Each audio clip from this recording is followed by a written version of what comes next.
Hitler massacred 3 million Jews.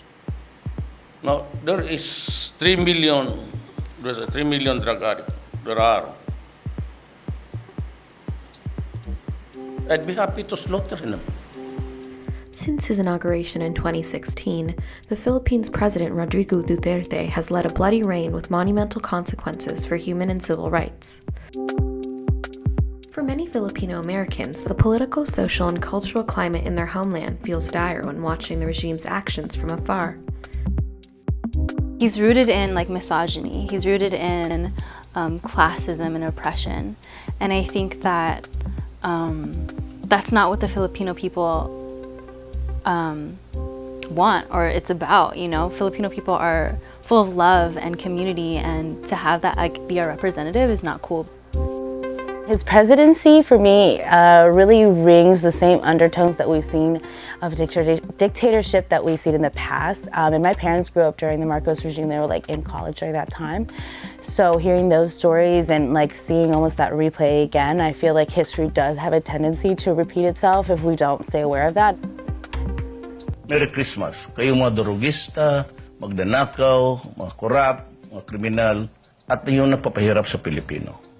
Kaya kung ayaw ninyong minto at patuloy pa rin ang karahasan, ito na ang huli ninyong Merry Christmas. Several Los Angeles progressive Filipino organizations, including Gabriela LA, Migrante, Malaya, and Anak Bayan, have answered the call to act against Duterte's fascist regime on the ground in the United States.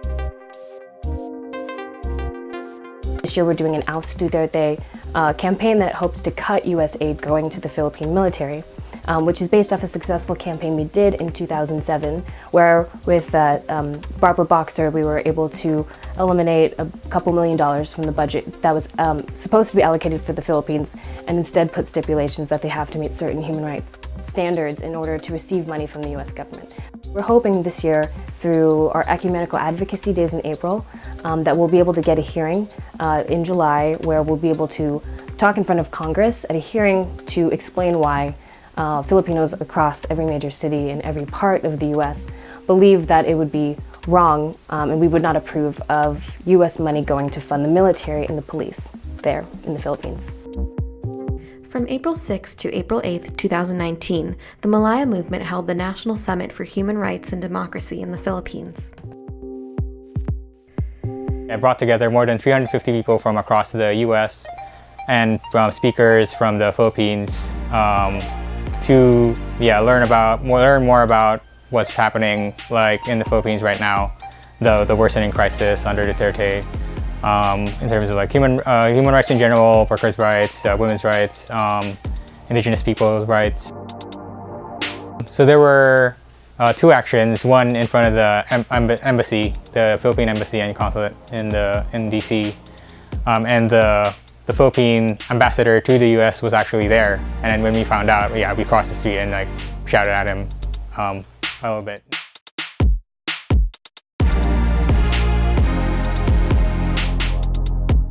We had an action at the Hart Senate office building where the U.S. senators have offices.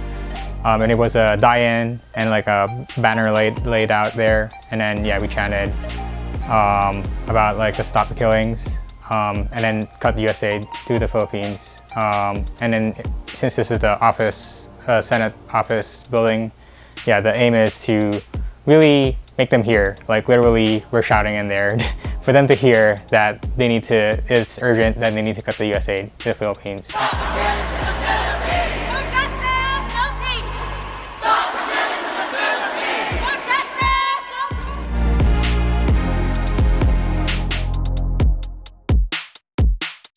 Now that the situation keeps getting worse, it's now apparent that Duterte just needs to go.